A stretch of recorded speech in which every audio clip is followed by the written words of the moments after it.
expérience avec le bec Jazz Tribute de chez Selmer.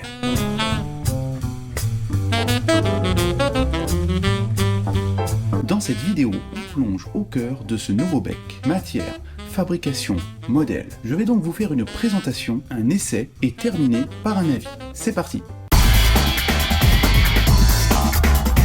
Petite précision, Selmer ne me paie pas. Je vais donc vous parler totalement librement de ce bec. Autre point que je pense légitime à exprimer dès maintenant, que ce n'est en aucun cas le matériel, donc le saxophone, le bec, les anches, la ligature, qui feront votre sonorité, mais bien le saxophoniste, celui qui joue. Une fois que l'on a dit cela, évidemment, le matériel va nous aider à obtenir plus facilement ce que l'on recherche. S'approcher, évoluer, progresser et finalement être de plus en plus en phase avec ses choix de sonorité à l'instant T. L'idée est donc de vous présenter ce bec, de partager avec vous mon expérience et de vous donner quelques impressions personnelles. Effectivement, depuis quelques semaines où je joue ce bec, j'ai eu pas mal de messages avec des questions auxquelles je vais essayer de répondre ici. D'ailleurs, si ce contenu vous plaît, n'hésitez pas à laisser un pouce bleu, cela me montrera que vous avez apprécié et puis cela aide YouTube à recommander la vidéo. Merci beaucoup pour votre soutien. Comme dans toutes mes vidéos, il s'agit bien sûr d'un avis strictement personnel. Donc faites-vous votre avis, et si vous n'êtes pas d'accord, bien sûr, aucune difficulté avec cela.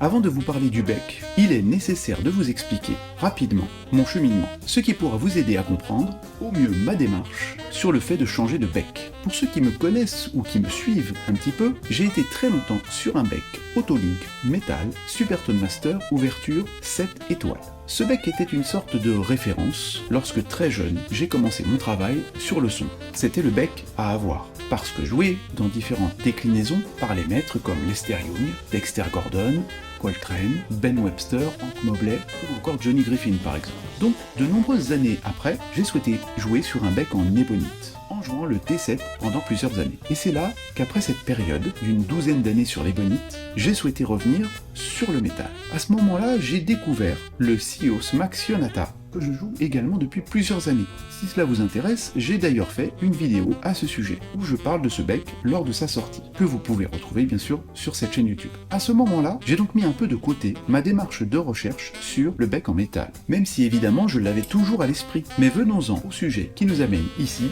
le Jazz Tribute de chez Selmer.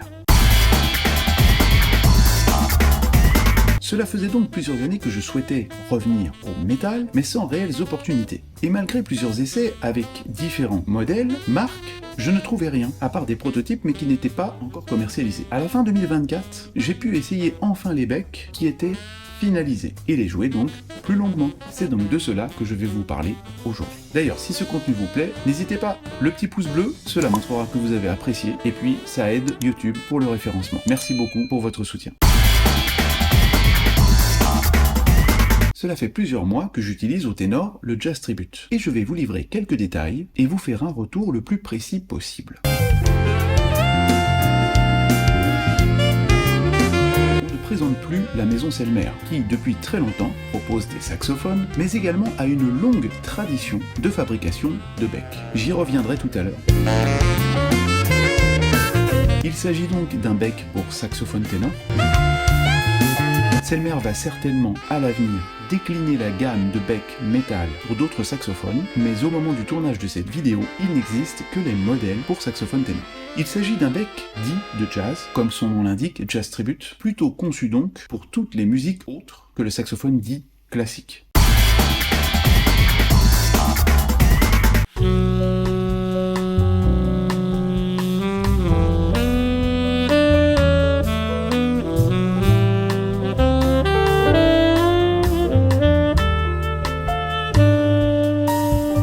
Se décline pour sa sortie en 3 ouvertures, 7 étoiles, 8 étoiles. La longueur de la table est de 36 mm, vous pouvez voir les cotes dans ce document.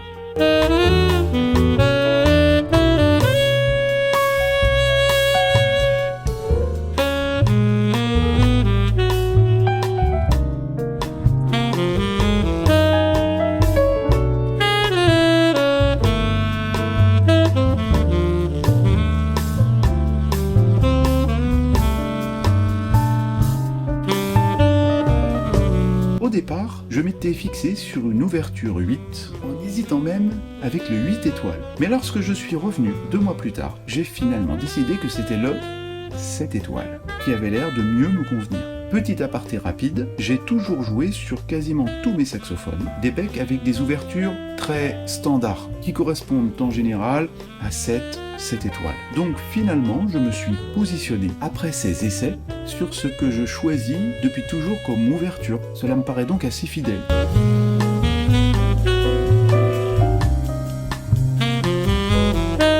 Effectivement, pour vous livrer un peu ma démarche, l'idée était que je souhaitais changer légèrement de direction concernant ma sonorité. Plus précisément, essayer de la faire évoluer, mais toujours dans la continuité de mes recherches.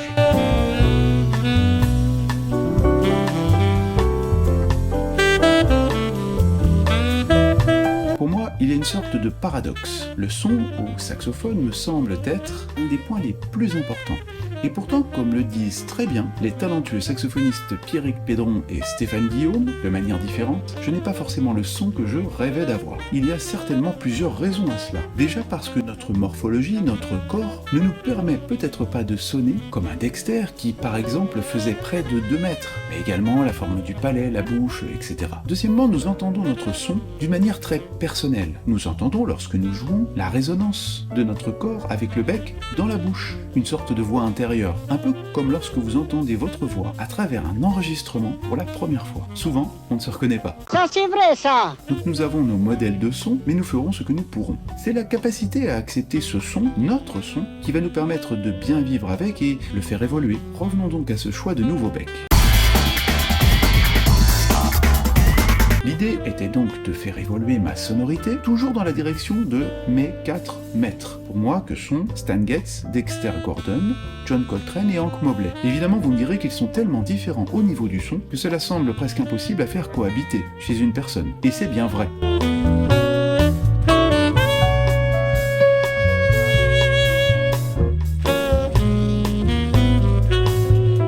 Ce n'est d'ailleurs ni un fantasme, ni une prétention de ma part de prétendre vouloir fusionner ces 4 maîtres. Finalement, c'est juste que je ne peux pas faire autrement et que je suis au fond de moi-même touché, influencé en permanence par les 4. La question n'est même pas de savoir si cela s'entend, si je suis légitime ou autre. Non, c'est juste comme cela chez moi et je n'y peux rien. Alors une fois accepté ce postulat, je me suis dit que même si c'est impossible, c'est bien la direction que je tente d'emprunter depuis toutes ces années.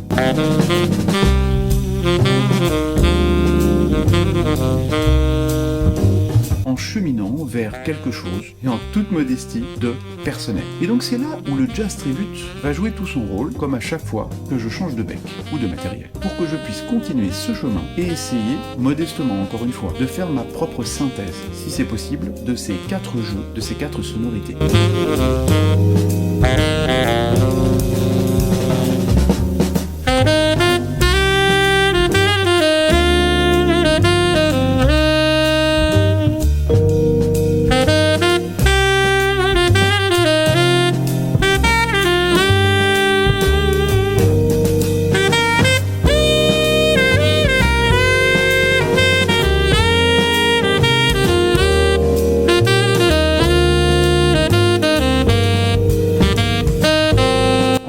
Dans l'essai plus technique du bec, je vais essayer de vous livrer ce que j'aime, ce que j'entends chez ces 4 artistes et ce que je recherche personnellement dans le son. Si cela ne vous intéresse pas, vous pouvez passer directement à l'essai du bec. C'est un vaste sujet où chacun pourra, selon ses ressentis, exprimer tout et son contraire. Je vais donc tenter de vous livrer uniquement une version très personnelle, en aucun cas une référence. Concernant Stan Getz, j'aime sa sonorité aérienne, assez feutrée, assez raffinée. D'ailleurs, c'est le seul des 4 saxophonistes qui n'a pas beaucoup joué avec un bec métal, un son souvent qualifié de plus mat. Dexter Gordon, une sorte d'héritier de Lester Young, quant à lui, avec un son assez large, une sonorité plus puissante, un peu rugueuse parfois. Encore une fois, je ne parle pas du phrasé, du jeu, j'essaye de m'en tenir uniquement au son, même si c'est difficile et on pourrait d'ailleurs se demander si c'est souhaitable ou non de séparer, comme je le fais ici, les éléments de sonorité de ceux du phrasé par exemple. Donc chez Dexter Gordon, une grande chaleur se dégage de sa sonorité, une sorte de joie, et c'est certainement ce que j'aime le plus chez lui. Coltrane, lui, à l'inverse, a souvent été qualifié de cri, la trance. Mais à la fois, lorsqu'on l'écoute sur des ballades, la chaleur est bien là aussi, dans son timbre, mais peut-être toujours avec cette sorte de tension, d'intensité qui le caractérise, et j'adore ça. Mobley est peut-être l'un des moins caractérisés au niveau du son par le grand public. Et pourtant il a représenté aussi par une sonorité assez subtile le ténor typiquement qualifié de Blue Note, le label, avec cette nonchalance, cette chaleur. Donc dans ces 4 rapides analyses des sonorités, j'ai l'impression quand même que malgré leurs différences, j'exprime pour ces 4 maîtres, à travers mon écoute, mon ressenti, des mots communs concernant leur sonorité, comme le mot chaleur, le timbre. Un des nombreux liens de ces saxophonistes concernant leur sonorité est certainement l'emploi du subtone, l'effet de souffle dans le son, où l'on entend l'air. D'ailleurs, si ce contenu vous plaît, n'hésitez pas à laisser un pouce bleu, cela montrera que vous avez apprécié, et puis cela aide YouTube à recommander la vidéo. Merci beaucoup pour votre soutien. Passons donc maintenant à la présentation de l'héritage Selmer. Comme je le disais précédemment, Selmer fabrique des becs depuis très longtemps. C'est en 1910 que la maison Selmer a commencé la fabrication des becs en bois. Concernant les becs en métal, jazz, la fabrication s'est étendue entre 1954 et 2014. Voilà un petit peu pour l'historique. Mais revenons maintenant au présent. Fabriquée à partir de machines à commande numérique, la tolérance de ces machines est au 3 centièmes de millimètre. Pour vous faire une idée, un cheveu est compris environ entre 6 centièmes et 10 centièmes de millimètre. Ces machines de contrôle 3D optique, équipées d'une caméra haute résolution, scrutent avec une grande minutie tous les paramètres du bec, garantissant à Selmer une précision assez exceptionnelle de fabrication. Selmer déclare également que plus de 30 points essentiels sont, je les cite, rigoureusement évalués pour garantir des becs fiables d'une grande qualité. La maison Selmer dit vouloir renforcer sa gamme de becs avec des produits honorant l'héritage du jazz tout en embrassant les genres musicaux modernes. De belle facture, il est fabriqué en laiton, doté d'une fine couche d'or en surface. Grâce à cela, sa sonorité gagne certainement effectivement en brillance et en projection, mais je trouve sans être trop agressif, comme peuvent l'être parfois certains becs en métal, et ça, cela me convient à titre personnel parfaitement. Petite précision, le laiton, pour ceux qui ne le sauraient pas, est un alliage de cuivre et de zinc. Cette matière est reconnue pour sa capacité à produire un son riche. Les saxophones sont d'ailleurs fabriqués dans cet alliage. C'est également un matériau fiable, stable et plutôt très résistant à la corrosion. Mais cette matière permet également d'être facilement travaillée pour l'usinage. La maison Selmer déclare d'ailleurs, lors de cette sortie, réaffirmer son engagement envers la qualité supérieure, ce qui semble être effectivement le cas lorsque l'on a ce bec en main. Le bec est fabriqué en France, dans l'usine Selmer de Mantes-la-Ville, en région parisienne dans les Yvelines. Comme souvent, les becs en métal ont une forme, un design, une ergonomie plus fine que ceux en ébonite ou en plastique. La ligne est donc assez fluide et on notera un biseau au tenon assez distinctif et assez élégant. On retrouve sur le dessus le logo Henri Selmer Paris en noir, assez épuré, avec noté fabriqué en France. Sur le côté droit, le nom du bec, Jazz Tribute. Et pour la petite histoire, la typo, que vous voyez apparaître à l'écran, la police utilisée, est empruntée au Reelbook, ces livres regroupant les standards de jazz créés à l'époque par des étudiants musiciens américains. D'ailleurs, si ce contenu vous plaît, n'hésitez pas à cliquer sur le pouce bleu, cela me montrera que vous avez apprécié, et puis cela aide YouTube à référencer la vidéo. Merci beaucoup pour votre soutien. Passons à l'essai du bec.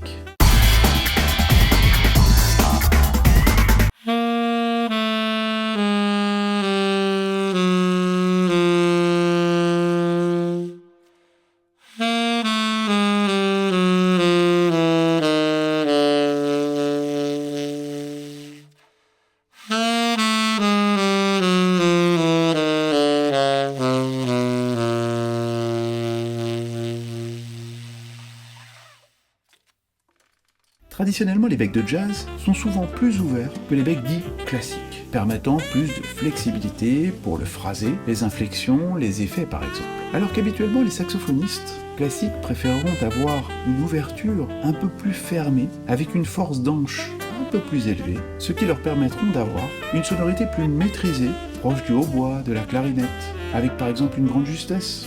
Je parle ici de concepts traditionnel, mais effectivement vous pourrez toujours trouver les musiciens de jazz jouant un bec ou des anges dites classiques, des becs plus fermés, etc. Ça c'est vrai ça! Il n'y a pas forcément de règles. Ce qui m'a un peu surpris, c'est qu'au départ j'ai dû descendre un peu ma force d'anche. Je ne joue déjà pas très fort sur mes becs de jazz, environ 2,5 ou médium. J'oscille entre medium soft, medium hard, selon les marques. Mais là, j'ai dû descendre un tout petit peu, la force encore. Ce qui m'a plu, c'est la possibilité d'avoir une palette assez large de nuances, par exemple. De pouvoir jouer assez doux, subtone, ou au contraire avoir plus de volume. J'ai l'impression d'avoir un ambitus, un registre de propositions, de possibilités plus important. Et c'est un point que je recherchais. Il est clair que pour moi, ce bec donne accès à une certaine polyvalence. Et peut-être que dans mon cas, comme je le disais précédemment, mon envie de fusionner différents jeux, Getzien, Gordonien, Coltranien ou Moblien, semble m'aider à remplir pleinement son rôle dans ce domaine. Il n'y a pas de secret. Pour avoir une polyvalence, et donc une possibilité plus grande de changement de son, en général, il faut aussi fournir plus d'efforts, avec par exemple un bec plus ouvert, qui peut être parfois un peu plus difficile à jouer. Et ces dernières années, j'avais privilégié la facilité, car effectivement c'est un point assez appréciable, être très à l'aise en concert. Ne pas lutter avec son matériel me paraissait, avec l'expérience, de plus en plus important. Eh bien j'ai été très agréablement surpris avec le Jazz Tribute, car il me paraît assez facile à jouer, et je ne ressens pas la fatigue, comme parfois cela a pu être le cas sur certains de mes becs métal.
Mais encore une fois, ce ressenti est très personnel et demandera à être confirmé sur la longueur. Mais la facilité d'émission est assez réussie.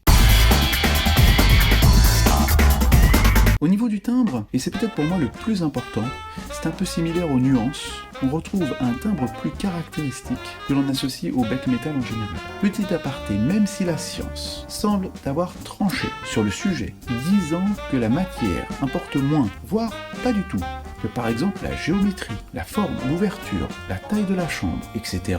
Cependant, je trouve tout de même, de mon point de vue, de mon ressenti, que la différence est substantielle. Depuis plusieurs semaines, je le joue à la maison, j'ai fait de nombreux concerts, mais aussi des enregistrements, et ma sonorité a bien changé. Je ne sais pas si c'est en mieux, bien sûr. Je ne sais même pas si les personnes qui m'écoutent vont l'entendre, mais cela a changé pour moi, et c'était bien mon but.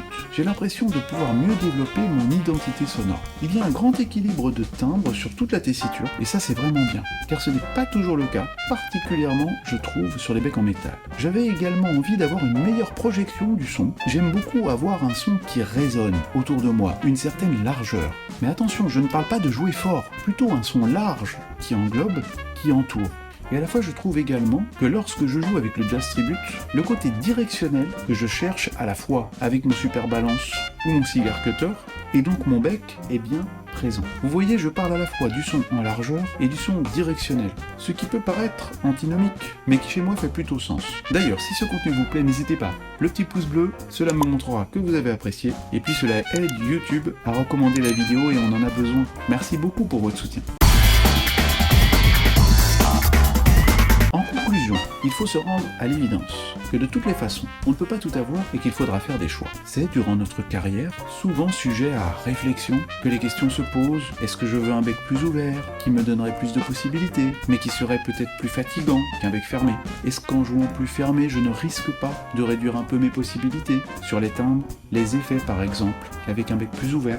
Est-ce que finalement, si j'ai besoin de volume, il ne suffit pas juste de demander un micro sans altérer ma sonorité, plutôt que de jouer fort en permanence au détriment de mon phrasé ou de mon timbre?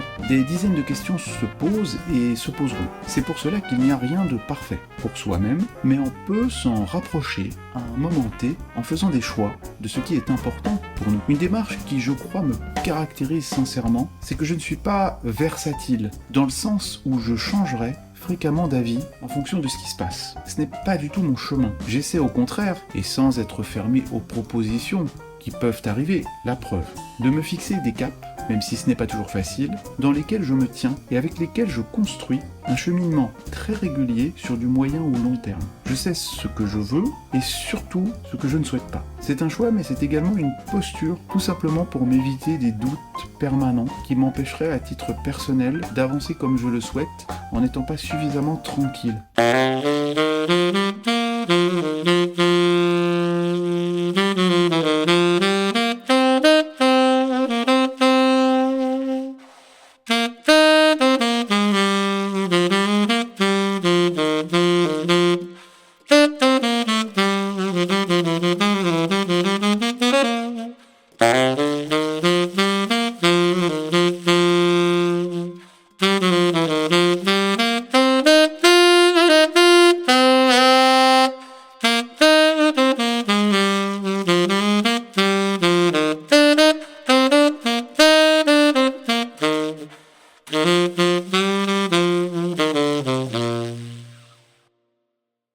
Pour conclure, Selmer, je pense, a réussi parfaitement son coup. Après 10 ans d'absence sur le marché des becs en métal, en se positionnant sur ce marché avec un bec d'une grande qualité de fabrication, une vraie réflexion et un travail de fond qui donne à mon avis un produit à aller essayer. Le Jazz Tribute, aujourd'hui, répond parfaitement à ce que je recherche et après le succès de leur saxophone suprême, la maison sera certainement en très bonne position avec ce nouveau bec. N'hésitez pas à vous faire votre propre avis, de le partager ici en commentaire. N'hésitez pas à liker cette vidéo pour qu'elle puisse apparaître le plus possible dans les dédales de YouTube. Et puis si vous n'êtes pas déjà abonné, abonnez-vous et partagez-la sur les réseaux sociaux. Je vous en remercie par avance d'être resté jusqu'au bout et de vous intéresser à mon travail. Merci donc de votre intérêt, à l'intérêt pour cette chaîne et n'hésitez pas à continuer de suivre les contenus.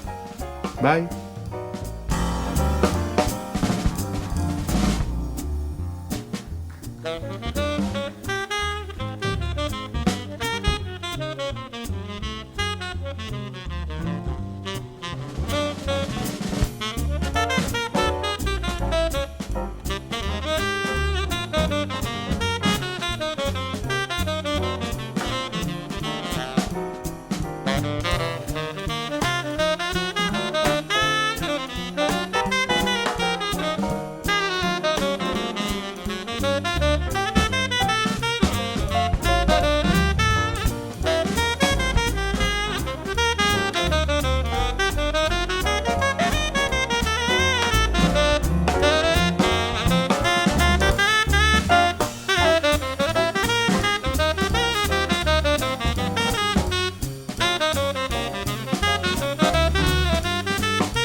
Thank you.